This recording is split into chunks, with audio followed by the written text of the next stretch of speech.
బృహస్పతి ఉపదేశించిన శ్రీధర్మాలను సిద్ధయోగి ఇంకా ఇలా చెప్పారు. బృహస్పతి ఇంకా ఇలా చెప్పాడు, దేవతలారా, సతులకు భర్త మరణించినప్పుడు భర్తతో సహగమనం చేయడం ఉత్తమం. కానీ భర్త దూరదేశంలో ఉన్నా, ఆమె గర్భవతి అయినా, లేక ఆమెకు పాలు తాగే బిడ్డ ఉన్నా అప్పుడు మాత్రం సహగమనం చేయకూడదు. అటువంటి స్త్రీ యావజ్జీవము విధవా ధర్మాన్ని పాటించి కూడా ఆమె నిస్సందేహంగా అలాంటి ఫలితమే వస్తుంది. విధవా ధర్మాలను కూడా ఎంతో పుణ్యప్రదమైనవే. ఆమెకు జుట్టు తీయించుకోవడం ప్రధాన కర్తవ్యం. లేకుంటే ఆమె జుట్టు మొత్తం తాడుతో భర్తను కట్టివేసిన దోషం వస్తుంది. గతించిన భర్త కూడా పతితుడవుతాడు. అప్పటి నుండి ఆమె నిత్యము తల స్నానము, ఒక్క పూట భోజనం చెయ్యాలి. అది కూడా స్వల్పంగా తింటే మరింత శ్రేష్టం. ప్రాణాలను నిలుపుకోవటానికి మాత్రమే ఆమె తినాలి. 3 రోజులకో, వారానికో, లేక పక్షానికో ఒకసారి చొప్పున యథాశక్తి ఉపశివచించడం, లేకుంటే చంద్రాయణ వ్రతం ఆచరించడం కానీ ఎంతో శ్రేయస్కరం. పాడ్యమి నాడు ఒక ముద్దతో ప్రారంభించి శుక్లపక్షంలో తిథికి ఒక ముద్ద చొప్పున పెంచుకుంటూ వచ్చి పౌర్ణమి నాడు 15 ముద్దలు తినడం, అటు తర్వాత చంద్ర కళలను అనుసరించి మరలా తగ్గించుకుంటూ రావడమే చంద్రాయణ వ్రతం అంటారు.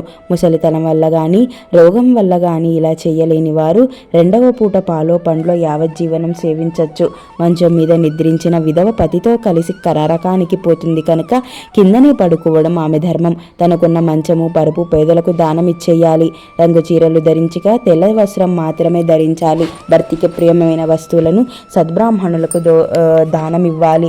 అభ్యంగనము, సుగంధము, పూలు, అలంకారాలు, తాంబూలము ఆమె పర్యత్యజించాలి. పితృయజ్ఞం చేయడానికి మగబిడ్డ లేనప్పుడు ఆమెయే నిత్యం తన భర్త గోత్రాదులను చెప్పి ఆమె ప్రీతి కొరకు తర్పణం చేయాలి. అప్పుడు తన విష్ణుదేవునికి రూపంగా ఉన్నాడని తలిచి ఆమెకు బిడ్డ ఉన్నప్పుడు అతని అనుమతి తీసుకొని మాత్రమే ఇవన్నీ చేయాలి. ఇలా ఆజ్ఞానుసారము వైశాఖ మాసంలో జనదానము, కార్తీక మాసంలో దీపదానము, మాఘంలో నెయ్యి, నువ్వులు దానం చేయడం ఆమె ధర్మం. రుద్రాభిషేకం చేస్తుంటే నీటితో నిండిన బిందె వారికి సమర్పించుకోవాలి. కార్తీక మాసం అంతా యావాన్నమే తింటూ నక్తావ్రతం ఆచరించాలి. ఆమె ఆ కాలంలో ఆమె కంద, వంగ, తేనె, నూనె వాడకూడదు. మోదగాకల విస్తట్లలో భోజనం చేయడమే ఉత్తమం. కానీ అరిటాకుల్లో, లోహపత్రాలలోనూ తినకూడదు. నెలాకరణ ఉద్యాపన చేయాలి. ఈ సమయంలో నీతితో నింగిన కంచు పాత్ర, బాగా పాలిచ్చే కపిల గోవు, యథాశక్తి బంగారం, దీపమాలిక దానమిస్తే ఎంతో పుణ్యం. వీటన్నిటిలో దీపదానం శ్రేష్టమైనది.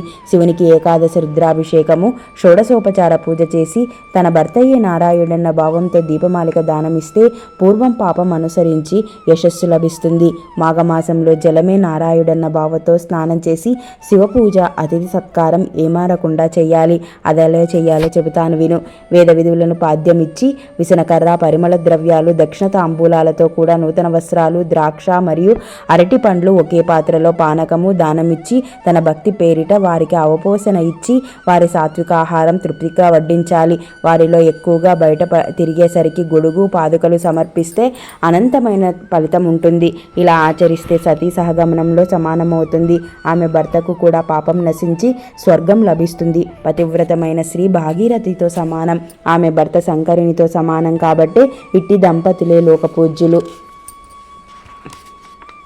ఆ తర్వాత బృహస్పతి చెప్పిన ధర్మాలలో స్త్రీలకు 2 మార్గాలు కనిపిస్తాయి.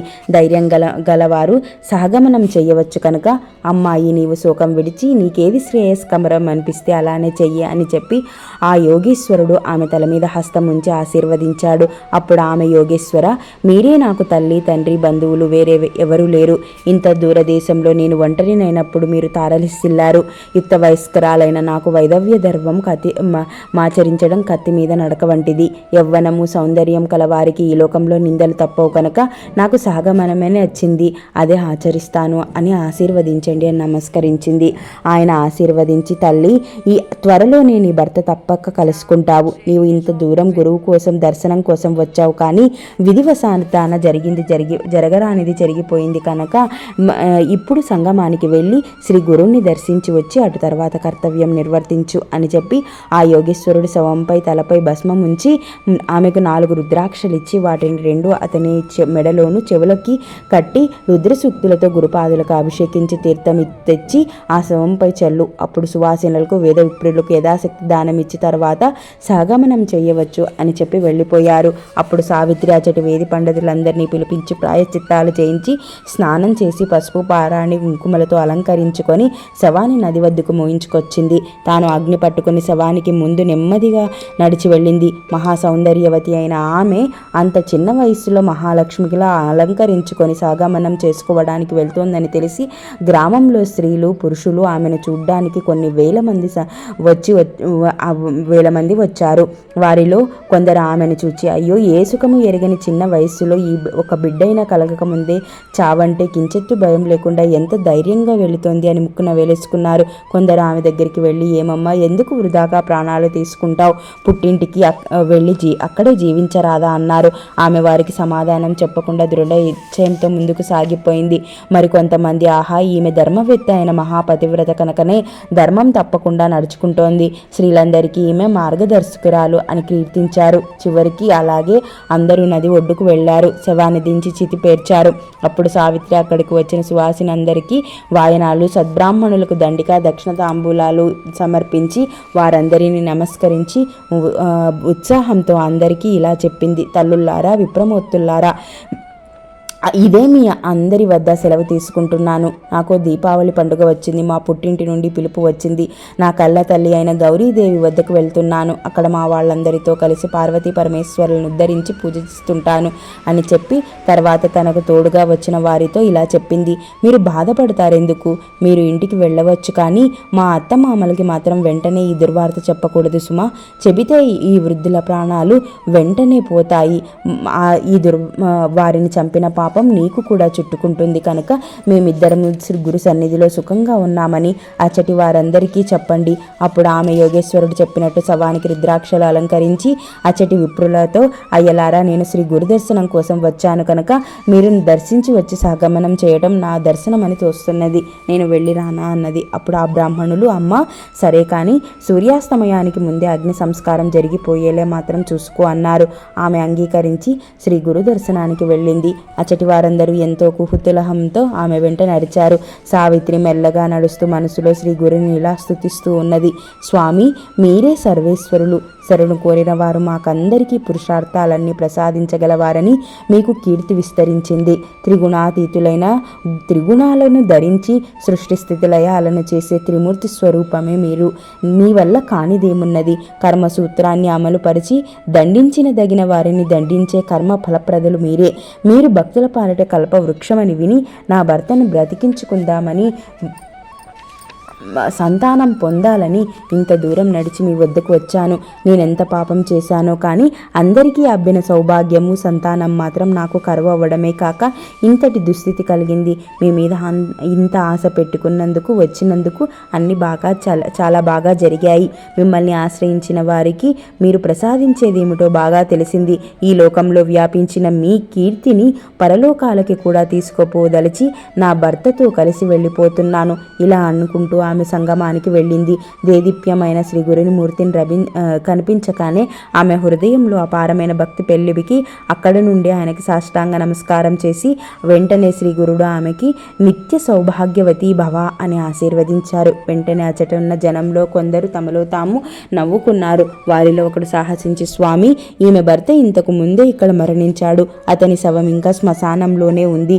మీ వద్ద సెలవు తీసుకొని ఈమె సహగమనం చేయబోతోంది, ఇంకా ఈమె సౌభాగ్యవతి ఎలా అవుతుంది అన్నాడు. అది విని ఆయన ఏమీ తెలియనట్లు అలాగా ఎప్పుడో ప్రాణం పోయింది, ఎప్పుడు ప్రాణం పోయింది ఏమైనా సరే ఈమె సౌభాగ్యం సుస్థిరమవుతుంది.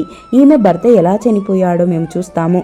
అగ్ని సంస్కారం నిలువ వేసి ఆ శవాన్ని తీసుకురండి, మా వాక్కు ఎన్నడూ వ్యర్థం కాదు అన్నారు. అందరూ ఆశ్చర్యపడి ఎంతో ఆసక్తితో ఆ శవాన్ని తీసుకురావడానికి పరుగున వెళ్లారు.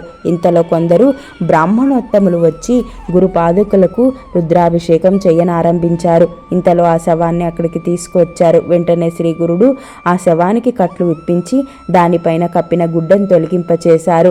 తర్వాత పాదోదకం తీసి ఆ శవంపై చల్లి తమ అమృత దృష్టిని తదేకంగా శవం కేసి చూశారు.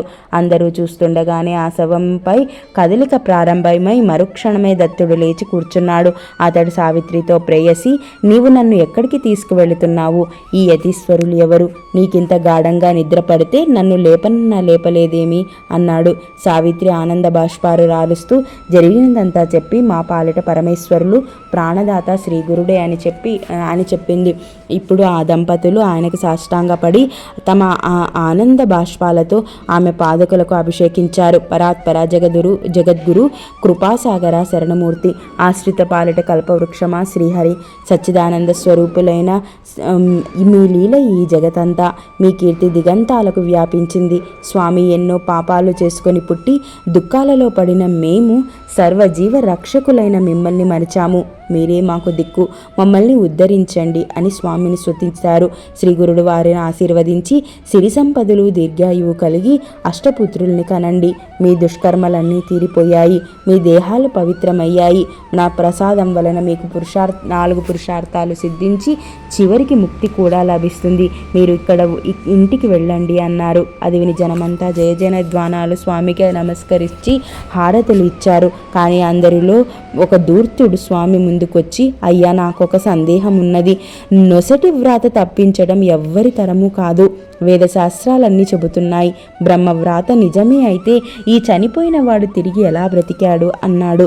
స్వామి నవ్వి, బ్రహ్మ అనుమతితో మేము వచ్చే జన్మలో అతని జీవనకాలం నుండి 30 సంవత్సరాలు ఈ జన్మకు మార్చాము. అంతేకాని విధివ్రాత అన్నది వాస్తవమే అని చెప్పి అతని దివ్య దృష్టిని ప్రసాదించి ఆ సత్యం దర్శింపచేశారు. ఆ బ్రాహ్మణుడు నిరుత్తరుడయ్యాడు. అందరూ ఆశ్చర్యంతో తమ ఇళ్లకు వెళ్ళిపోయారు. నాటి నుండి శ్రీ గురుని కీర్తి వెల్లువలా దశ దిశలా వ్యాపించింది. సావిత్రి దత్తాత్రేయుల సంగమంలో స్నానం చేసి శ్రీ గురుని పూజించి వేద విప్రులకు భారీ ఎత్తున దక్షిణ తాంబూలాలిచ్చి పంపారు. అప్పుడు సూర్యుడు అస్తమిస్తున్నాడు. ఆ దంపతులను వెంట తీసుకుని శ్రీ గురుడు తమ మఠానికి చేరుకున్నారు. శ్రీ దత్తాయ గురవే నమః. శ్రీ శ్రీపాద శ్రీ వల్లభాయ నమః. శ్రీ నృసింహ సరస్వతీ నమః. ఓం శ్రీ సాయినాథాయ నమః. సర్వం శివార్పణమస్తు. స్వస్తి.